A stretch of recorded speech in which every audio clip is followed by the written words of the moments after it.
sa isang beat, sumasaya ang buhay ngayon. Ang daming nagbago, pero kahit ano pa man ang mauso, radyo pa rin ang gusto ko.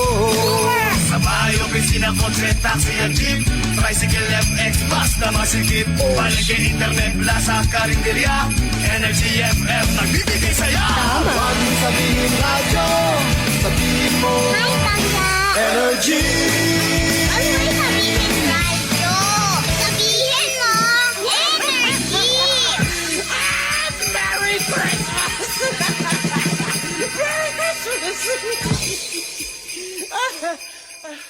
Tunog